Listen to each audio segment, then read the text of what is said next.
नमस्कार, आदाब, सत्यम जयते। उम्मीद एकेडमी के ऑनलाइन प्लेटफॉर्म पर आप सबका स्वागत है। जैसा कि आप सबको पता है कि हम हिंदी की वीडियोज़ को लेकर एक सीरीज़ चला रहे हैं। हमने अब तक बहुत सारे टॉपिक है, उन पे चर्चा कर ली है। हम हमेशा की तरह एक वीडियोज़ की श्रृंखला में चल रहे हैं। रेगुलर आपके सामने कोई ना कोई वीडियोज़ आ रहा है हमारा हिंदी का। तो जितने भी साथी हैं, जो किसी भी भर्ती परीक्षा की तैयारी कर रहे हैं, चाहे आप भारतवर्ष में कहीं भी तैयारी कर रहे हैं, आप क्या करें, इन वीडियोज़ की जितनी भी श्रृंखला है, इनको सही ढंग से सुनिएगा और उसके बाद में आपके पास जो भी एमसीक्यू है, उन्हें निकालिएगा और उसके बाद बार-बार किसी अच्छी मानक पुस्तक से, किसी स्टैंडर्ड बुक से क्या करिएगा, इन टॉपिक को रिवाइज़ कीजिएगा। तो लगभग आप इन टॉपिकों को क्या कर लेंगे, पूर्ण कर लेंगे। समास का 1 नंबर टॉपिक पहले एक भाग हो चुका है समास का, जिसमें हमने ये देखा था कि समास शब्द का अर्थ क्या होता है, समास किसे बोलते हैं, समास विग्रह क्या होता है, समास पद क्या होता है या समासिक पद क्या होता है। इसके बाद में अपन ने बात की थी कि जो समास की परिभाषा होती है वो क्या होती है और उसके बाद में हमने समास के जो प्रकार थे या भेद थे उन पे भी चर्चा कर ली थी कि समास के टोटल जो होते हैं 6 भेद होते हैं। अगर पूछा जाए कि मूल भेद कितने, तो मूल 4 ही होते हैं और उसके साथ में कुल भेद कितने होते हैं, तो वो कितने होते हैं, 6 भेद होते हैं। ये अपन ने चर्चा कर ली थी। फिर अपन ने अविर्भाव समास कर लिया था। अविर्भाव समास में मैंने आपको बताया था कि वो समास जिसमें कौन से शब्द यूज किए जाते हैं, अव्यय, जो व्यय नहीं हो यानी अविकारी शब्द यूज किए जाते हैं। इसके बाद में मैंने ये भी बताया था कि उसमें कोई शब्द पहला क्या होगा, उपसर्ग होगा या बीच पीछे क्या आ सकता है, उपरांत, पूर्वक, है ना, अनुसार, ये क्या आ सकते हैं, प्रत्यय भी आ सकते हैं। तो वो सारे शब्द जिनमें उपसर्ग हो, प्रत्यय हो, अविकारी शब्द हो, वो कौन सा समास था, अव्ययीभाव समास था। कौन सा था, अव्ययीभाव समास था। उसके बाद में एक बात मैंने और बताई थी कि समास में समस्त पद में दो पद होते हैं, एक तो प्रथम पद और एक उत्तर पद। प्रथम पद पहला होता है और उत्तर पद बाद का होता है, या पूर्व पद बोल सकते हैं, पूर्व पद या पहला पद और उत्तर पद या बाद का पद। इनमें क्या रहता है, एक पद प्रधान होता है और दूसरा पद क्या होता है, गौण होता है। ये भी ध्यान रखिएगा, मैंने क्रम से बताया था। सबसे पहले अव्ययभाव समास होता है, फिर तत्पुरुष समास होता है, फिर कर्मधारय समास होता है और फिर द्विगु समास होता है, फिर द्वंद्व समास होता है और फिर कौन सा होता है, बहुव्रीहि समास होता है। आप इसी क्रम से याद करिएगा। प्रश्न अगर आपसे ये पूछा जाए कि सबसे जो ऐसा कौन सा समास है जिसका प्रथम पद प्रधान होता है, तो आप ध्यान रखिएगा वो कौन सा कौन सा समास होता है, अव्ययी भाव का होता है। किसका होता है, अव्ययी, अव्ययी, अव्ययी भाव समास है, इसका प्रथम पद क्या होता है, प्रधान होता है। फिर मैंने कहा था जो तत्पुरुष समास होता है, इसका कौन सा पद प्रधान होता है, इसका सेकंड पद प्रधान होता है, यानी द्वितीय पद प्रधान होता है, प्रथम पद क्या होता है, गौण होता है। यानी विभक्ति चिन्ह या कारक है वो किसके अनुसार आएंगे, द्वितीय पद के अनुसार आएंगे। और यहाँ जो विभक्ति चिन्ह कारक वगैरह है वो किसके अनुसार आएंगे, कारक चिन्ह वगैरह है वो किसके अनुसार आएंगे, प्रथम पद के अनुसार आएंगे अव्ययभाव समास में। तत्पुरुष समास में किसके अनुसार आएंगे, द्वितीय पद के अनुसार आएंगे। फिर मैंने कहा था कि तत्पुरुष की दो पार्ट होते हैं, एक तो होता है क्रमधारय और एक क्या होता है, द्विगु समास होता है। मैंने कहा था अगर जो मेन आदमी है घर में, जो मुख्य पुरुष है, उसका अगर द्वितीय पद प्रधान है तो आगे जो संतानें हैं उनका भी क्या होगा, द्वितीय पद प्रधान होगा। ध्यान रखिएगा, क्रमधारय और द्विगु समास में भी कौन सा पद प्रधान होता है, दूसरा पद प्रधान होता है। फिर अपन ने बात की थी कि इससे आगे जब अपन जानते हैं तो हमें मिलता है एक तो द्वंद्व समास। कौन सा समास मिलता है, द्वंद्व समास मिलता है। और उसके बाद में कौन सा मिलता है, हमें मिलता है बहुव्रीहि समास। कौन सा मिलता है, बहुव्रीहि समास मिलता है। बहुव्रीहि समास में मैंने ये भी बताया था आपको कि द्वंद्व समास में क्या होता है कि दोनों बातें टकराहट की होती है, उसमें दोनों पद प्रधान होते हैं। और बहुव्रीहि समास में क्या होता है, कोई तीसरा पद प्रधान होता है, जहां हम किसी तीसरे की बात करते हैं। और द्वंद्व समास में क्या होता है, दोनों ही पद क्या होते हैं, प्रधान होते हैं। जैसे हमने बोला रात दिन, दाल रोटी, दोनों ही पद प्रधान है। रात के बिना दिन नहीं और दिन के बिना रात नहीं, रोटी के बिना दाल काम की नहीं और दाल के बिना रोटी काम की नहीं। तो ये इसमें क्या रहता है, दोनों के दोनों पद प्रधान रहते हैं। और इसमें कौन सा रहता है, तीसरा पद प्रधान रहता है। तो ये भी ध्यान है रखने वाली बात है। ठीक है, इसके बाद में आज का जो टॉपिक है हमारा वो किस पे रहेगा। आज का टॉपिक जो हमारा है वो एक ही परिवार के 3 सदस्य, कौन कौन से, एक तो आपका है तत्पुरुष समास। तत्पुरुष समास का ये पार्ट है द्विगु समास और एक कौन सा है, कर्मधारय समास है। बड़ा ध्यान से देखना है, बड़े आसान समास के टॉपिक है, आप देखेंगे समझ जाएंगे। सबसे पहले तत्पुरुष समास। तत्पुरुष समास में अभी मैंने आपको बताया था कि इसमें कौन सा पद प्रधान होता है, दूसरा पद प्रधान होता है। कौन सा पद प्रधान होता है, दूसरा पद प्रधान होता है। विभक्ति का जो लिंग होता है, वचन होता है, वो किस पद के अनुसार आता है, दूसरे पद के अनुसार आता है। किस पद के अनुसार आता है, दूसरे पद के अनुसार आता है। जब मैंने आपको कारक चिन्ह करवाए थे, लिंग वचन काल कारक, जब ये टॉपिक अपने चल रहे थे, जब मैंने आपको वचन सॉरी कारक चिन्ह करवाए थे, तब मैंने आपको कहा था कि जब मैं आपको समास करवाऊंगा तब मैं आपको एक बार फिर से रिकॉल करवाऊंगा उस वक्त कि जो कारक चिन्ह होते हैं उनका प्रयोग कौन से समास में किया जाता है। तो ध्यान रखिएगा, जो कारक चिन्ह होते हैं उनका समास कौन सा होता है? तत्पुरुष समास होता है। कौन सा? तत्पुरुष समास। तो विग्रह करते समय ध्यान रखना है, इसमें एक तो अपने को कर्ता कारक छोड़ना है और एक कौन सा छोड़ना है? संबोधन। इन दो को छोड़कर इनके अतिरिक्त जितनी भी विभक्ति हैं, जितनी भी जो विभक्ति हैं वो कौन से समास के अंतर्गत आती है? हमारे तत्पुरुष समास के अंतर्गत आती है। कौन से समास के अंतर्गत आती है? तत्पुरुष समास के अंतर्गत आती है। हमें दो विभक्तियां छोड़नी है, याद रखना।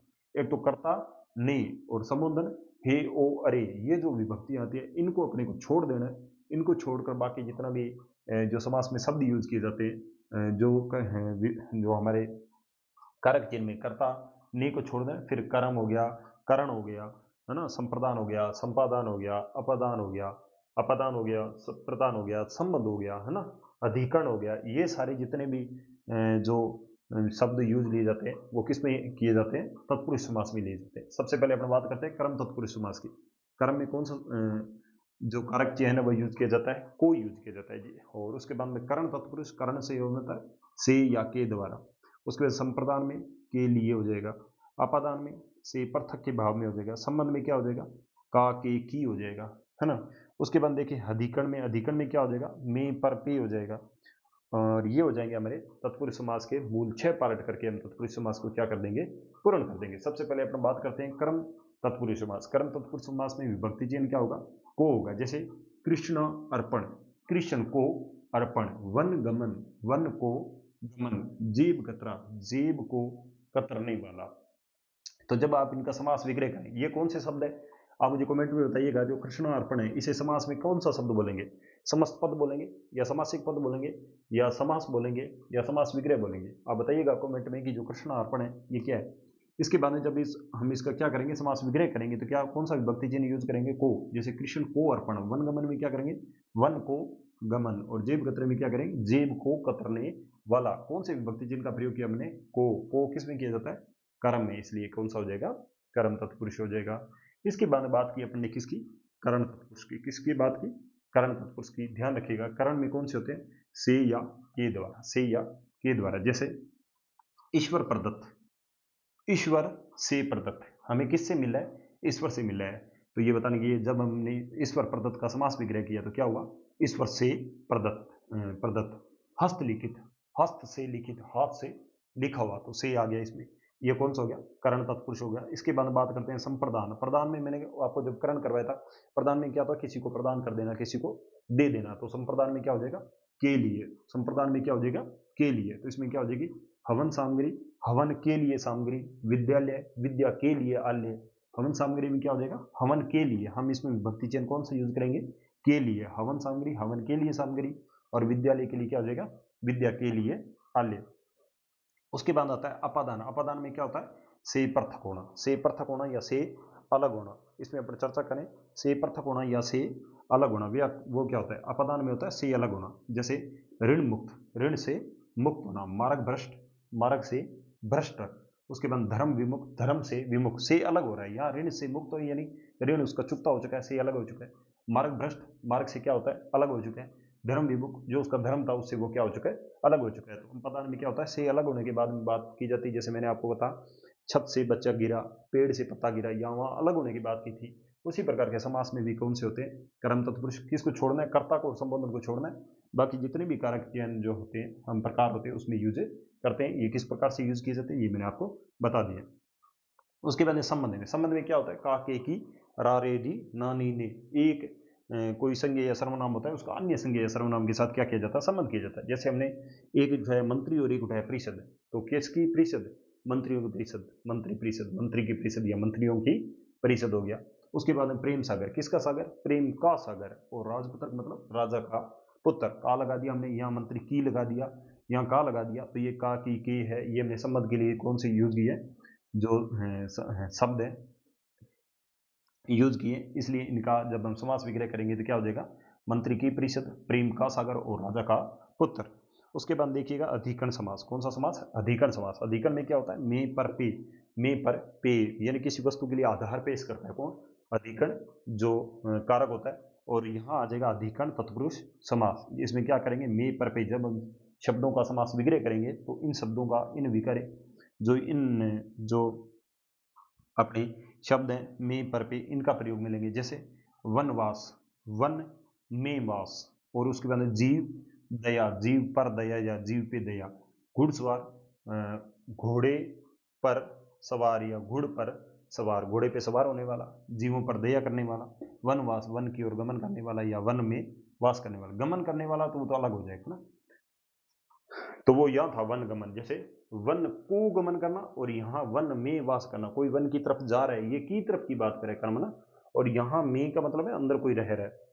ये हो गया हमारा कौन सा समास, तत्पुरुष समास। तत्पुरुष समास में मैंने आपको पहले ही बता दिया, ध्यान रखना है, इसमें दूसरा पद प्रधान होता है। बताइएगा कौन सा पद प्रधान होता है, दूसरा पद प्रधान होता है। फिर बताइएगा कि इसमें जो विभक्ति चिन्ह होते हैं, कारक होते हैं, वो किसके अनुसार आते हैं, किसके अनुसार आते हैं, बताइएगा, दूसरे पद के अनुसार आते हैं। फिर एक और चीज ध्यान रखनी है कि इसमें जो कारक चिन्ह होते हैं वो टोटल 8 होते हैं, उसमें से 2 को छोड़ना है। किस किस को छोड़ना है ये भी आप ध्यान रखिएगा, एक तो कर्ता को छोड़ना है और एक किसको छोड़ना है, संबोधन को छोड़ना है। यानी हमें यहाँ कहाँ से स्टार्ट करना है, कर्म तत्पुरुष से स्टार्ट करना है। कहाँ से स्टार्ट करना है, कर्म से स्टार्ट करना है, फिर कर्ण तत्पुरुष हो जाएगा, फिर संप्रदान हो जाएगा, फिर अपादान हो जाएगा, फिर संबंध तत्पुरुष हो जाएगा, फिर अधिकरण हो जाएगा, और इस प्रकार से अधिकरण करने के बाद में ये हमारा क्या हो जाएगा, तत्पुरुष समास से कंप्लीट हो जाएगा। जब भी आप समास विग्रह करें तो इन जो ये जो करण कारक चिन्ह है या संप्रदान कारक चिन्ह है, अपादान है, संबंध है, अधिकरण है, जितने भी कारक चिन्ह है इनका आप प्रयोग करके इस समास को समझ सकते हैं। उसके बाद में मैंने कहा था कि जब तत्पुरुष समास देखते हैं अपन तो ध्यान रखिएगा तत्पुरुष समास में कौन सा पद प्रधान होता है, दूसरा पद प्रधान होता है। एक ही परिवार में एक पिता है, उसकी 2 संतानें हैं, एक संतान का नाम द्विगु समास है। कौन सा समास है, द्विगु समास है। और एक समास है उसका नाम क्या है, कर्मधारय समास है। कौन सा समास है, कर्मधारय समास है। ये इसी के पार्ट है, इसलिए इनका भी दूसरा पद प्रधान होता है। हम इसी समास के साथ इन दोनों को भी देख लेते हैं। सबसे पहले बात करते हैं द्विगु, किसकी बात करते हैं, द्विगु। द्विगु जो मूल शब्द है, द्विगु, गु का मतलब होता है या गाय, और द्वि का मतलब दो, दो गाय। कितनी गाय, 2 गाय। अब यहां मुझे बताइए दो क्या है, दो क्या कोई पदार्थ है, क्या कोई संख्या है, या किसी वस्तु का नाम है, तो आपको तय बात है कि ये क्या है, एक संख्या है। क्या है, एक संख्या है। तो ध्यान रखिएगा द्विगु शब्द में जो द्वि है वो एक संख्या है। तो ध्यान रखिएगा द्विगु समास में जो समास में जो शब्द आते हैं वो लगभग सारे कैसे आते हैं, लगभग 99% कैसे आते हैं, 99 का 100% है वो कैसे रहते हैं, संख्यावाची पद रहते हैं। कैसे रहते हैं, संख्यावाची पद रहते हैं। तो ये ध्यान रखिएगा द्विगु समास में लगभग सारे पद कैसे रहते हैं, संख्यावाची रखते हैं। अब इनको थोड़ा सा याद करिएगा कि जो इसका पूर्व पद है, 2 पद होते हैं, पूर्व पद और उत्तर पद। पूर्व पद या पर पद, पर पद का मतलब बाद वाला, ये क्या हो सकते हैं, संख्यावाची हो सकते हैं। क्या होंगे, हमेशा क्या रहेंगे, संख्यावाची रहेंगे। क्या रहेंगे, संख्यावाची रहेंगे। इस बात का ध्यान रखना है।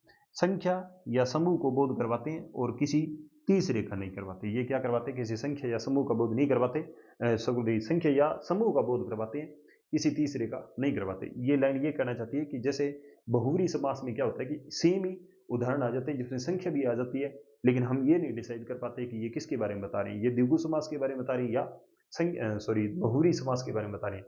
तो आपको केवल ध्यान रखना है कि जो द्विगु समास में जो पद होते हैं वो हमें केवल किसके बारे में बताते हैं, संख्या के बारे में बताते हैं। ये संख्या समूह का बोध कराते हैं, किसी तीसरे का बोध नहीं कराते। यानी बहुव्रीहि समास के बारे में हमें नहीं बताते, हमें केवल क्या बताते हैं, संख्या या समूह के बारे में बताते हैं। तो ध्यान रखिएगा जब हम इसका विग्रह करेंगे तो विग्रह में शब्द कौन सा आएगा, एक तो समूह आएगा और एक क्या आएगा, संहार आएगा। जब हम शब्दों को तोड़ेंगे तो समूह या संहार के साथ इसका क्या कर दीजिएगा, विग्रह कर दीजिएगा। आगे देखते हैं, मैं सबके बारे में आपको सबसे पहले बता देता हूं। मैंने कहा था कि उत्तर पद या पर पद है ना, एक तो पूर्व पद या उत्तर पद, दोनों ही क्या हो सकते हैं, संख्यावाची हो सकते हैं। जैसे ये देखिए दो, दो क्या है, संख्या है। द्वय, द्वय यानी दो, दो भी क्या है, संख्या है। त्रि यानी तीन, ये भी क्या है, संख्या है। त्रि यानी तीन, ये भी क्या है, संख्या। त्रय का मतलब तीन, ये भी संख्या है। चौ का मतलब चार, ये भी संख्या है। त्रि का मतलब तीन, ये भी संख्या है। पंच का मतलब पांच, ये भी संख्या है। पंच का मतलब पांच, ये भी संख्या है। सट का मतलब छह, ये भी संख्या है। सप्त, सप्त का मतलब सात, ये भी संख्या है। तो मुझे बताइएगा ऐसा कोई उदाहरण है जिसमें संख्या नहीं है। तो ध्यान रखिएगा जितने भी संख्यावाची पद होते हैं वो सारे किसके होते हैं, द्विगु समास के उदाहरण होते हैं। सबसे पहले आपने देखिएगा दो रहा, मैंने कहा जब समास विग्रह करें तो क्या बताएं, समूह या संहार के बारे में बताएं। जैसे दो रहा, दो राहों का समूह या संहार, दो राहों का समूह या संहार, तो ये क्या हो जाएगा, द्विगु समास हो जाएगा। पक्ष द्वय, दो पक्षों का समूह या संहार। कितने पक्षों का समूह या संहार, दो पक्षों का, इसलिए ये क्या हो जाएगा, द्विगु समास हो जाएगा। उसके बाद देखिए त्रिभुज, भुज यानी भुजाएं, तीन भुजाओं का संहार या समूह, तो उसे क्या बोलेंगे, द्विगु समास बोलेंगे त्रिलोक, 3 लोकों का समूह या समाहार। इसके बाद त्रिरत्न, 3 रत्नों का समाहार या समूह। चौमासा, 4 मास या 4 महीने का समूह। संकलन त्रय, 3 का समूह। संकलन का मतलब इकट्ठा, समूह के बारे में बता रहे हैं। त्रय संकलय, संकलन त्रय, 3 का समूह या 3 का समाहार। पंचामृत, 5 अमृतों का समूह। और पंचवटी, 5 वट का समूह या समाहार। और वट का मतलब पेड़, 5 वटी, 5 पेड़ों का समूह या समाहार। षटभुज, 6 भुजाओं का समाहार। सप्ताह, 7 अहों का मतलब होता है दिन, 7 दिनों का समूह या समाहार। ये सारे हम क्या जब समास विग्रह करेंगे तो क्या बताएंगे, समूह या समाहार के बारे में बताएंगे। जब हम समूह या समाहार के बारे में बता देंगे तो हमारा वो कौन सा समास हो जाएगा, द्विगु समास हो जाएगा। कौन सा हो जाएगा, द्विगु हो जाएगा। उसके बाद में कौन सा है, कर्मधारय समास। इसके बाद में कौन सा समास है, कर्मधारय समास है। चलो चर्चा करते हैं इस पे भी। सबसे पहले बात करते हैं कर्मधारय समास की। किसकी बात करते हैं, कर्मधारय समास की। अभी मैंने ये बताया था कि जो तत्पुरुष समास होते हैं उसके 2 बेटे थे, एक तो द्विगु समास और एक कौन सा होता है, कर्मधारय समास। एक तो था द्विगु समास और दूसरा कौन सा होता है, कर्मधारय समास। आप मुझे बताइएगा कि कर्मधारय जो समास होता है उसके अंदर कौन सा पद प्रधान होता है, उसके अंदर कौन सा पद प्रधान होता है। जितने भी साथी हैं जो मुझे पहली बार सुन रहे हैं, आप हमारे चैनल को सब्सक्राइब भी कीजिएगा, लाइक भी कीजिएगा, और कमेंट में भी आके आप हमसे जो कुछ भी इंक्वायरी करना चाहते हैं वो भी लिखिएगा, ताकि हम आपको एक एडजस्टेबल, एक अच्छे ढंग से जो जवाब है वो सही समय पर दे सकें। तो जितने भी साथी आते हैं हमें देखिएगा, हमें लाइक भी कीजिएगा और अपने साथियों के बीच में क्या करें, शेयर भी कीजिए। अगर आप हमारी अपडेट के साथ जुड़ने चाहते हैं, उम्मीद अकेडमी की हमारी करंट की अपडेट जो चलती है, आप अगर टेलीग्राम पर क्विज मोड में टेस्ट देना चाहते हैं तो वहां पर भी जाइएगा, और हमारी उम्मीद अकेडमी का जो टेलीग्राम चैनल है उसे भी क्या करिएगा, ज्वाइन कीजिएगा। कर्मधारय समास, कर्मधारय समास में क्या होता है, एक पद तो विशेषण होता है, एक पद क्या होता है, विशेष्य होता है। एक पद तो विशेषण होता है, एक पद क्या होता है, विशेष्य। एक उपमेय होता है, एक क्या होता है, उपमान होता है। अब जैसे मैंने आपको तत्पुरुष समास करवाया था, तब मैंने आपको कहा था कि मैं एक टॉपिक आपको वापस ले जाना चाहता हूँ, कहां पर, कारक टॉपिक पे। किस पे, कारक टॉपिक पे, क्योंकि हम वापस गए थे कारक टॉपिक पे। अब मैं दूसरी बात आपको और बताना चाहता हूं कि जब मैंने आपको विशेषण करवाया था, क्या करवाया था, विशेषण करवाया था, तब मैंने आपको एक बात और कही थी कि विशेषण के अंदर 2 पद होते हैं, एक तो होता है विशेषण और एक होता है विशेष्य। फिर मैंने जब क्रिया विशेषण करवाई थी तब भी मैंने आपको बताया था कि क्रिया विशेषण के अंदर भी 2 पद होते हैं, एक तो होता है क्रिया, एक होता है क्रिया विशेषण, और एक होता है परक्रिया विशेषण। परक्रिया विशेषण नाम की कोई चीज नहीं होती, लेकिन पर विशेषण जरूर होता है, जो विशेषण की भी क्या बता दे, विशेषता बता दे। जैसे मैंने कहा कि अच्छा लड़का, लड़के की विशेषता क्या बता दी, अच्छा बता दी। तो अच्छा शब्द है वो विशेषण है, यानी लड़के की हमने बता दी अच्छा लड़का, विशेषता बता दी। अच्छाई के रूप में मैंने बता दिया बुरा लड़का, बुराई के रूप में बता दी उसकी विशेषता, गुण है उसका। लेकिन हमने क्या कहा, बहुत अच्छा लड़का। अब अच्छे की भी और बढ़िया ढंग से विशेषता क्या बता रहे हैं, अच्छा लड़का, है ना। बहुत बहुत शब्द उसके और क्या बता रहा है, उसकी विशेषता बता रहा है। तो इसमें देखिए कई शब्द आ गए, एक आ गया बहुत, एक आ गया अच्छा, और एक आ गया लड़का। जो लड़का शब्द है वो संज्ञा या सर्वनाम था, उसके बाद अच्छा शब्द क्या था, ये विशेषण था, और ये क्या है, पर विशेषण है। विशेषण की भी विशेषता बता रहा है, तो ये था हमारे विशेषण के अंदर।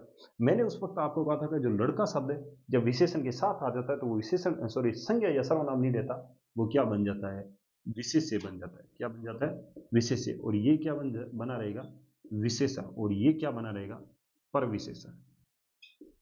ये चीजें सारी बताई थी मैंने जब विशेषण करवाया था, तो ध्यान रखिएगा। अब इस समास के अंदर, अब इस चीज को यहां रिलेट कीजिए, इस समास के अंदर क्या होगा कि एक पद तो विशेषण होगा और एक पद विशेष्य हो गया, यानी किसी संज्ञा या सर्वनाम की कोई शब्द क्या बता रहा होगा, विशेषता बता रहा होगा। वो कौन सा समास होता है, कर्मधारय समास होता है। कौन सा होता है, कर्मधारय। उपमेय उपमान में भी वही बात होती है, उपमेय उपमान में भी वही बात होती है कि एक चीज की दूसरी विशेष, दूसरे के साथ रिलेट किया जाता है कि वो चीज उस जैसी है ना, वो चीज क्या है, उसे जैसी है। जैसे विशेषण और विशेष्य होता है, वैसा वैसा क्या होता है, उपमेय और उपमान होता है। आप ध्यान रखें जब समास विग्रह करें, इसमें क्या रखें, रूपी शब्द रखें। क्या रखें, रूपी शब्द रखें। द्विगु कर्मधारय जो तत्पुरुष समास था, इसमें ध्यान रखना है कि हमें विभक्ति चिन्हों का यूज करना है, लेकिन कर्ता और किसको छोड़ देना है, संबोधन को छोड़ देना है। द्विगु समास में एक ही बात ध्यान रखना कि कोई ना कोई पद क्या होगा, संख्यावाची होगा, लेकिन उस संख्यावाची को अलग किससे करना है, बहुव्रीहि समास से करना है। वहां बहुव्रीहि समास में जैसे मैं त्रिनेत्र शब्द लिख दूं, क्या लिख दूं, मैं अगर यहां लिख दूं त्रिनेत्र, त्रिनेत्र शब्द में क्या है, संख्या है, क्या है, संख्या है। लेकिन मैं ये नहीं कह सकता कि ये क्या है, द्विगु समास है।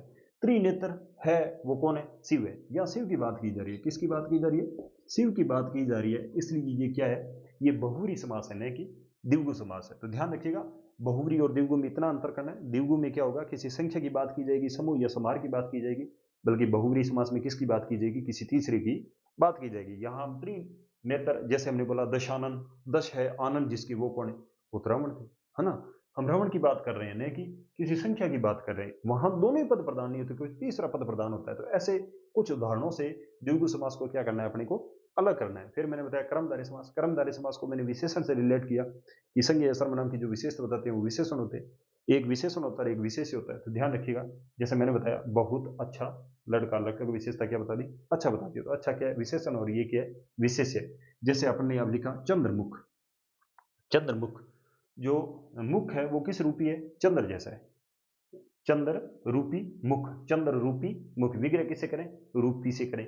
नील गाय, गाय की विशेषता बताई जा रही है। यहाँ गाय कैसी है, नीली है। गाय कैसी है, नीली है।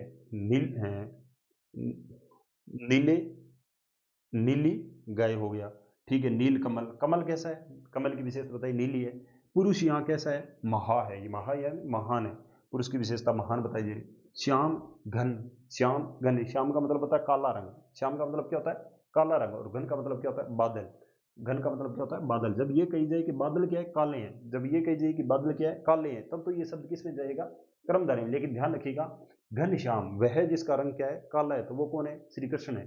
घनश्याम किसे बोलते हैं, श्री कृष्ण को भी बोलते हैं। ये शब्द दोनों समासों में रहेगा, किसमें, बहुव्रीहि में भी रहेगा और कर्मधारय में भी रहेगा। ध्यान रखिएगा।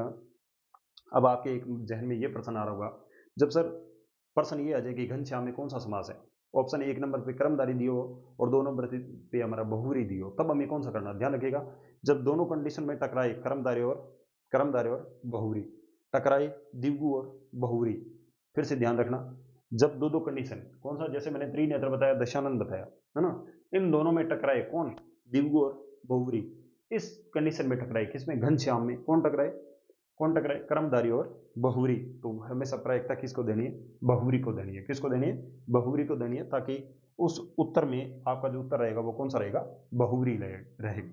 उसके बाद हम देखें महर्षि, महान है जो ऋषि। उसके बाद पीताम्बर, पीले हैं जिसके अंबर। अंबर का मतलब होता है वस्त्र। अब जिसने पीले वस्त्र पहन रखे हैं वो क्या, पीताम्बर है। लेकिन यहां भी ये ध्यान देना है, पीताम्बर किसे कहते हैं, पीताम्बर यहां तीसरा अर्थ भी देता है। इसलिए पीताम्बर शब्द में कर्मधारय समास भी है। विष्णु के पीले अंबर हैं, तो वस्त्र किसके होते हैं, पीले, विष्णु के होते हैं। इसलिए पीले अंबर में, पीले वस्त्र में विष्णु उत्तर भी मिलता है, और क्या मिलता है, सामान्य व्यक्ति जिसने पीले वस्त्र पहन रखे हैं उसे भी कह सकते हैं।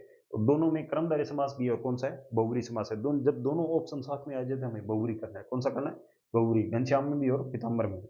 विद्या, धन, धन कौन सा, सॉरी, अब धन की विशेषता कौन सी बता रही है, कि जो विद्या वाला धन है ना, कौन सा धन है, विद्या वाला धन। धन, विद्या भी क्या है, एक धन है, विद्या रूपी धन है, जो उसके बारे में चर्चा की जा रही है। धन है वो किस रूप में बात की जा रही है, विद्या के रूप में। तो विद्या है वो धन की विशेषता बता रही है। तो ध्यान रखिएगा, ये सारे जो हैं उदाहरण थे वो किसके थे, कर्मधारय समास के। तो हमने दूसरे एपिसोड में कर्मधारय समास के, समास के दूसरे एपिसोड में हमने ये चर्चा की कि समास थे वो इसमें 3 पार्ट के थे। सबसे पहले हमने तत्पुरुष समास के बारे में चर्चा की, फिर द्विगु समास के बारे में चर्चा की, और फिर इसके बारे में चर्चा की, कर्मधारय समास के बारे में चर्चा की। ध्यान रखिएगा, इस प्रकार से अगर समास को पढ़ेंगे, ये वीडियोस देखिएगा, इसके बाद आप बुक, किसी मानव बुक से इस पुस्तक को, इस टॉपिक को बढ़िया ढंग से पढ़िएगा। और फिर क्या कीजिएगा, ये सारा कुछ करने के बाद में आप MCQ निकाल लीजिएगा। और जैसे ही आप MCQ वगैरह ये निकालेंगे तो आपके ये टॉपिक क्या आ जाएंगे, बहुत अच्छे ढंग से क्लियर हो जाएंगे। तो ध्यान रखिएगा, जितनी ज़्यादा आप प्रैक्टिस करेंगे, आप सफलता की उतनी ज़्यादा नज़दीक जाते जाएंगे। आपका एक व्यू, आपका एक सब्सक्राइब, आपका एक लाइक, एक कमेंट हमें और बेटर ढंग से काम करने के लिए मजबूर करता है। तो जाते जाते हमें सब्सक्राइब भी करिएगा, हमें लाइक भी कीजिएगा, और कमेंट भी कीजिएगा, और अपने साथियों के बीच में इस क्लास को साझा भी कीजिएगा। और इसके साथ साथ हमारे जो हमारा टेलीग्राम चैनल है उसे भी ज्वाइन कीजिएगा। कमेंट में नीचे जो डिस्क्रिप्शन है वहाँ आपको हमारे जो टेलीग्राम जो चैनल है उसकी लिंक मिलेगी, वहाँ जाइएगा, और हमें टेलीग्राम चैनल पर भी ज्वाइन करना ना भूलिएगा। तो मिलते हैं किसी नई वीडियो के साथ, तब तक के लिए नमस्कार, आदाब, सत्यम जय।